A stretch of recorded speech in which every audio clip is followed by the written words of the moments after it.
पुणे येथे मिथेनॉल मिश्रित विषारी मद्यप्राशनामुळे घडलेल्या दुर्दैवी घटनेनंतर राज्य उत्पादन शुल्क विभागाने संपूर्ण राज्यात अवैध मद्यविक्री, वाहतूक व विक्री विरोधात ऑपरेशन समन्वय ही विशेष मोहीम हाती घेतली होती। त्याचाच एक भाग म्हणून सोलापूर जिल्ह्यात राज्य उत्पादन शुल्क विभाग, महसूल विभाग, ग्रामीण पोलीस व सोलापूर महानगरपालिका यांच्या संयुक्त विद्यमाने व्यापक कारवाई करण्यात आली। अधीक्षक राज्य उत्पादन शुल्क सोलापूर यांच्या मार्गदर्शनाखाली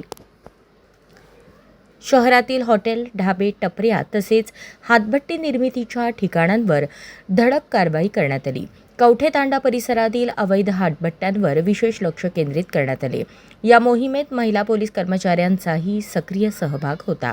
या विशेष मोहिमेदरम्यान शहरातील 75हून अधिक ठिकाणी भेटी देऊन जनजागृती करण्यात आली। अवैध मद्य निर्मिती, वाहतूक, साठवणूक व विक्री करणाऱ्यांवर तसेच सार्वजनिक ठिकाणी मद्यसेवन करणाऱ्यांविरोधात कठोर भूमिका घेण्यात आली। कारवाईत महाराष्ट्र दारूबंदी कायद्यातील विविध कलमान्वये 5 गुन्हे दाखल करण्यात आले असून 21 आरोपींना अटक करण्यात आली आहे। 3 आरोपी फरार असून त्यांचा शोध सुरू आहे।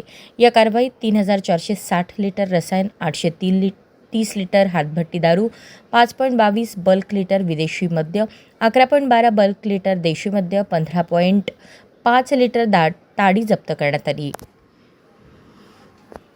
तसेच 22 लोखंडी ड्रम, 2 लोखंडी बॅरल, 2 लोखंडी बाकडे, 1 कॉट ड्रम, 20 लाकडी ड्रम, 20 लाकडी बाकडे जप्त करण्यात आले। जप्त मुद्देमालाची एकूण किंमत 3,44,432 इतकी आहे।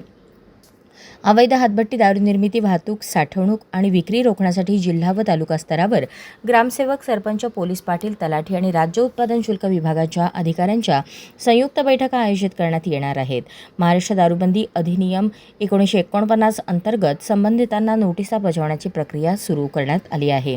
तसेच अवैध मद्य व्यवसायाशी संबंधित पूर्व इतिहास असलेल्या व्यक्ती, आरोपी, गूळ व्यापारी, ब्लॅक मार्केटर व संबंधित व्यावसायिकांची विशेष बैठक घेऊन त्यांना कायद्याची जाणीव करून देण्यात येणार आहे।